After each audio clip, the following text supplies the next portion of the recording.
অসংখ্য মানুষকে ফাঁসির দড়িতে ঝুলিয়ে বিদায় নিয়ে চলে গেলেন জল্লাদ শাহজাহান আলী, যিনি বাংলাদেশ জামাত ইসলামের কেন্দ্রীয় সাবেক অনেক নেতা মতিউর রহমান নিজামী, আব্দুল কাদের মোল্লা, আলী হাসান মোহাম্মদ মোজাহিদ, সালাউদ্দিন কাদের শাকা চৌধুরী সহ ৬০ জন ব্যক্তিকে ফাঁসির দড়িতে ঝুলিয়ে তিনি বিদায় নিয়ে চলে গেছেন। এবং তিনি এটাও বলেছিলেন যে সমস্ত নেতাদেরকে ফাঁসিতে ঝুলিয়ে তিনি নাকি আনন্দিত, তিনি আনন্দ পেয়েছেন, তিনি খুশি হয়েছেন। আল্লাহ সুবহানাহু ওয়া তাআলা বলেন, ফামাইয়া আমাল মিসকালা যাররাতিন খায়রান ইয়ারা ওয়া মাইয়া আমাল মিসকালা যাররাতিন শাররান ইয়ারা। এই দুনিয়ায় যদি কেউ একটি ভালো কাজ করেন, আখিরাতে আল্লাহ তাআলা তার প্রতিদান দেবেন। পক্ষান্তরে যদি কেউ অন্যায় কোনো কাজ করেন, তারও প্রতিদান আল্লাহ তাআলা হাসরের ময়দানে দেবেন। আল্লাহ তাআলা প্রতিটি মানুষকে ভালো হওয়ার জন্য কিছু সময় দেন, কিছু টাইম দেন।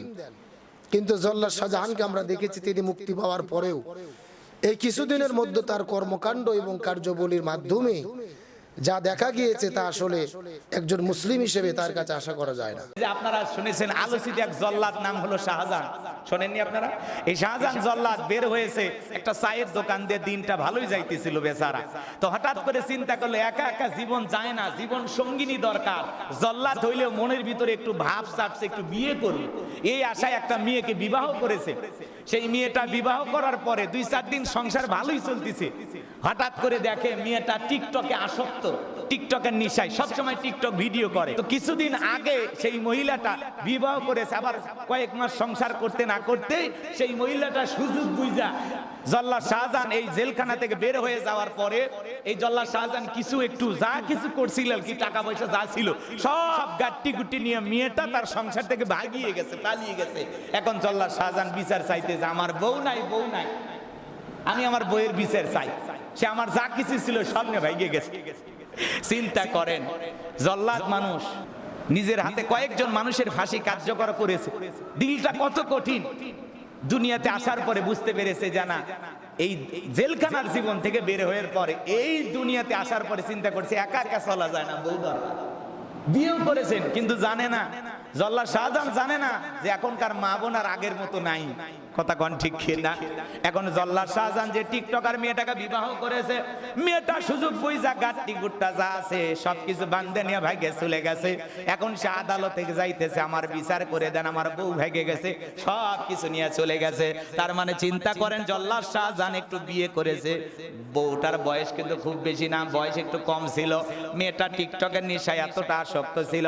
এখন জল্লাদ শাহজাহান বলতেছে তার চরিত্র এতটা খারাপ আমার তো জানা ছিল না, আমি তো আর বুঝি না দুনিয়ার হালচাল। আমি মনে করেছি সবাই ভালো, মেয়েটাকে দেখে মায়া মমতা লেগেছিল, বিয়ে করেছিলাম। কিন্তু সে যে আমার সুযোগ বুঝে এরকম বেঈমানি করবে এটা তো আমার জানার ছিল না। আজকে মিশরের ওয়াজ করব, ফিরাউনের ওয়াজ করব, কিন্তু ফিরাউনের কথা শুনে আপনাদের শরীরে যেন চুলকনি না ওঠে। এইরকম একটা বুড়ো চাচা ফজর নামাজ পড়ার পরে চিন্তা করছে ৮টার দিকে যেহেতু ভোট, আমি আর অজু নষ্ট করব না, ফজরের অজু দিয়ে ৮টার দিকে যাই ভোট দেব। চাচা ফজরের অজু আটকে তুই ৮টার দিকে ভোট দিতে গেছে। যাওয়ার পরে চাচা দেখতেছে আর এক আল্লাহর ওলি এসে তাহাজ্জুদের নামাজ পড়ে কাম সেরে গেছে। বোঝা যায় চাচা গেছে ফজরের ওজু দিয়ে কাম করতে, আর ওরা তাহাজ্জুদের ওজু দিয়ে কাজ ছাড়ছে। অর্ধেক বললে বুদ্ধিমান বোঝে, পুরো বললে গাধাও বোঝে না। আমি মনে করি আজকে কোনো গাধা এখানে নাই, সব বুদ্ধিমান বসে আছে, আর বুদ্ধিমানদের জন্য ইশারাই যথেষ্ট। আরো জোরে কোন? তাহলে ফিরাউন কয় নম্বর ভোট করছে? আরো জোরে বলেন। আমার প্রিয় বন্ধুগণ, মুসলমান ভাইরা গভীর মনোযোগ। ফিরাউনের যে বণিক ইতিহাস খুলে বলবেন, আমি মিথ্যা কথা আপনাদের মধ্যে বলবো না। ওই ফিরাউন ২ নম্বর নির্বাচন করে মিশর দেশের প্রধানমন্ত্রী হয়ে গেল। আজকেও তামাম পৃথিবীর ভেতরে যারা ২ নম্বর নির্বাচন করে ক্ষমতায় যাওয়ার মতো পরিকল্পনা করে, এরাই হলো ফিরাউনের খালাতো ভাই। আল্লাহ তাআলা ডাকতে বলে, এ সাগরের পানি রে। এই ফিরাউন ছিল মিশরের তরমুজের ক্ষেতের কর্মচারী, সেখান থেকে হইল গোরস্থানের দারোয়ান, সেখান থেকে হইল ২ নম্বর নির্বাচন করে প্রধানমন্ত্রী। আর প্রধানমন্ত্রী হওয়ার পরে নিজেকে রব বলে দাবি করেছে, ঘোষণা করেছে আনা রব্বুকুমুল আলা, আমি হলাম সবচাইতে বড় রব। আমি আল্লাহ ধরি না, কিন্তু একবার ধরলে ছাড়ি না। আমি আল্লাহ এতদিন সহ্য করেছি, আর সহ্য করব না। ওরে সাগরের পানি রে, তোরা এখন ফিরাউনকে চাপা দে। জোরে বলেন কি দে? আরো জোরে। জোর হলো না। আল্লাহর ছাপা আছে না নাই? এই কথা বলার পরে ওই লোহিত সাগরের পানিগুলো ফিরাউনকে এমন ভাবে চাপা দিল, ফিরাউন বিদায় নিয়ে চলে গেল। কিন্তু ফিরাউনের লাশটা কিন্তু বিদায় নেয় নাই। আল্লাহ ফিরাউনকে বিদায় করার পরে ওই ফিরাউনের লাশটাকে মমি করে এখন পর্যন্ত মিশরের পিরামিডের মধ্যে হেফাজত করে রেখেছে। এই দুনিয়ায় কত জালেম বাদশা ছিল, আল্লাহ তাদের লাশকে রাখলো না, অথচ ফিরাউনের লাশটাকে হেফাজত করে রাখলো। আল্লাহ বুঝাইতে চায় এই ফিরাউনই শেষ ফিরাউন না, যুগে যুগে আরো ফিরাউন আসবে। আর আল্লাহ সেই ফিরাউনদেরকে মেসেজ দিতে চায়, এই ফিরাউনের বাচ্চারা ক্ষমতা পাওয়ার পরে অহংকার করো না, আলেমদের ওপরে জুলুম করো না, কোরআনের বিরুদ্ধে কাজ করো না। যদি কোরআনের বিরুদ্ধে দাঁড়াও, আল্লাহ তোমার 14 গোষ্ঠীকে ফিরাউনের মতো নীল নদের মধ্যে ডুবাইয়া মারবে। আমার আল্লাহর 1 সেকেন্ডের সময় লাগবে না। প্রত্যেকটা ঘটনার মধ্যে শিক্ষা আছে না নাই? আরো জোরে বলেন। তার মানে বোঝা গেল যুগে যুগে ফিরাউনের উত্তর শুরুও থাকবে, আবার মুসার উত্তর শুরুও থাকবে। আজকে বাংলাদেশের দিকে লক্ষ্য করেন, হক কথা যারাই বলে তাদেরই বিপদ আছে না নাই? বর্তমানে বাংলাদেশে আলেম হলো 4 প্রকার। জোরে বলেন কয় প্রকার?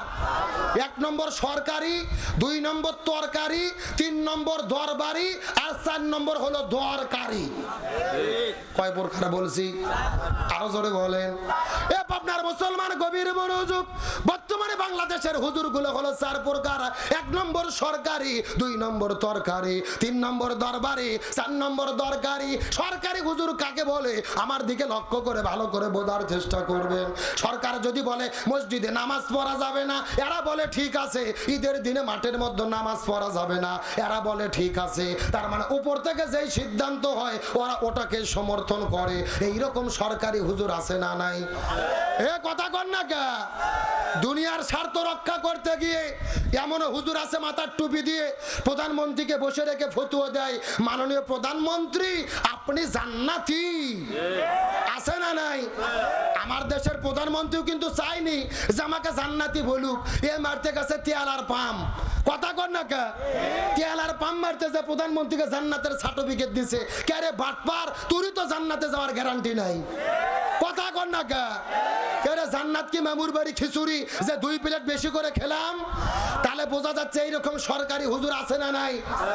1 নম্বর সরকারি, 2 নম্বর কি তরকারি, 2 নম্বর কি তরকারি। হুজুর কাকে বলে আমার দিকে তাকান। খাওয়া যেই দিকে এরা সেই দিকে। ওদের মাদ্রাসার যদি 100 বস্তা কেউ চাউল দেয়, জান্নাতের সার্টিফিকেট দিয়ে ছেড়ে দেয়। এদেরকে যদি ঘুষখোর দাওয়াত দেয়, তার বাড়ির যাই ইচ্ছা মতো খাইয়া দোয়া করে জান্নাতের মধ্যে ঢুকে দেয়। মনে হয় যে জান্নাত তো ঢুকে দেওয়ার ডিলেট নিছে। কথা কর না কে? মানে তরকারি হুজুর হলো খাওয়া যেই দিকে করা সেই দিকে। আর 3 নম্বর হলো দরবারি। জোরে বলেন কি বাড়ি? দরবার বোঝেন না? দরবার মানে এদের ইচ্ছা শুধু খানকা টিকেনো, দরবার টিকেনো, দরবার টিকেনো নিয়ে এরা ব্যস্ত থাকে। আর বাংলাদেশে বর্তমানে পীরের তো অভাব নাই। পীর হলো কমপক্ষে 48,000। জোরে কোন কয় হাজার?